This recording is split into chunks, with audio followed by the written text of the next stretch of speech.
Et cet habit est confectionné en deux parties. La première s'appelle Liuli Tarsevan de Maka. Si je veux un peu traduire en français, ça veut dire un oiseau, d'une façon littéralement, un oiseau qui tient des papiers et s'en va à la Mecque avec. Mais très sincèrement, je ne comprends pas très bien l'histoire, mais ça a été un foulard avant, un motif de foulard avant la pénétration coloniale utilisée par les femmes. Maintenant, pour le pagne, et Gang l'appellera, c'est une bande de cotonnade qui est tissée selon les couleurs et bleu et le blanc. Voilà. Et ça reflète l'ethnie Moussi. Les autres ethnies aussi ont leur façon de mélanger leurs couleurs aussi, comme les Dafins, les Samo. Et selon la composition de la couleur, on arrive facilement à identifier l'origine du pagne. Voilà. Et il y eut une année même où le Burkina Faso, à l'occasion de la journée internationale de la femme, le 8 mars, et on choisit cette tenue pour faire l'uniforme pour toutes les femmes, à commencer par la première dame et même les autorités. Et tout le monde l'a porté ce jour, et jusqu'à la femme rurale. Donc, c'est vraiment une tenue qui reflète la culture burkinabé. Du patriotique, parce que je me reconnais burkinabé. Et à travers non seulement la tenue vestimentaire, mais aussi à travers toute cette éducation que j'ai reçue et qui me lie à cette partie géographique du monde. Je dirais que cette identité se marie en moi à travers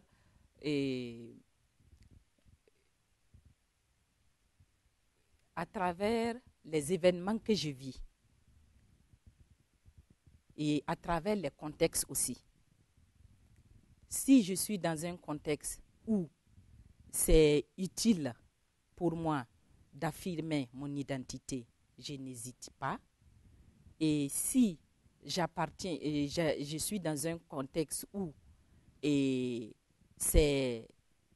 le sens de la diversité qui prime, et je fais l'acceptation. Et comme j'ai dit, je me renferme sur mon identité pour laisser exprimer les autres identités. En effet, la diversité de foi est une entrave parce qu'il y a des chocs de foi. Mais grâce à la tolérance, moi, très personnellement, il m'arrive vraiment très rarement de me mettre vraiment à porte-à-faux sur une question identitaire.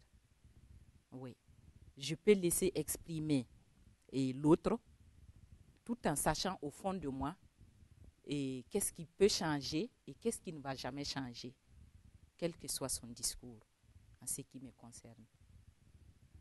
Et arriver à manier plusieurs identités, c'est pas facile, mais je dirais que depuis que je suis là, mon identité brille par son absence. Je me trouve plus burkinabé en France qu'au Burkina. C'est bizarre, mais c'est comme ça. Je ne sais pas comment l'expliquer, parce qu'en étant parmi les siens au Burkina, on a tendance à se différencier en adoptant une autre culture, et surtout française, et pour marquer qu'on a fait l'école française, on connaît autre chose que l'une ou l'autre. Mais depuis que je suis là, et cette identité et, et résonne chaque jour en moi.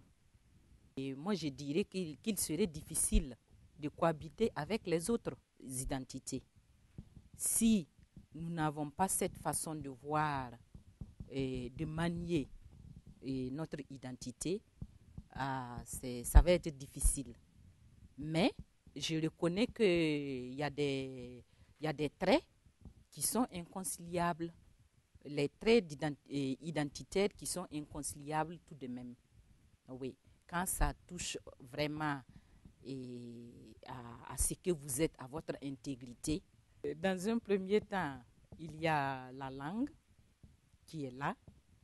Et dans un second temps, je dirais qu'il y a les rites traditionnels et lors d'événements heureux ou malheureux. Et moi, personnellement, je prends l'exemple, par exemple, des funérailles. On a toujours dit les funérailles sont budgétivores, vous dépensez de l'argent pour rien, mais quel que soit mon, mon changement et quelle que soit cette modernité, je ne crois pas, et si je suis toujours en vie, n'est pas, par exemple, faire les funérailles de ma mère ou de mon père s'il n'est pas là. Donc, et ça, c'est pas négociable, par exemple, chez moi. Je ne peux pas accepter ça, quel que soit le prix. Et j'ai été éduquée que pour le repos de l'âme de mes parents ou du défunt, il y a des rites que je dois accomplir. Et quel que soit là où je suis, que ce soit en France ou ailleurs, je tiendrai à le faire.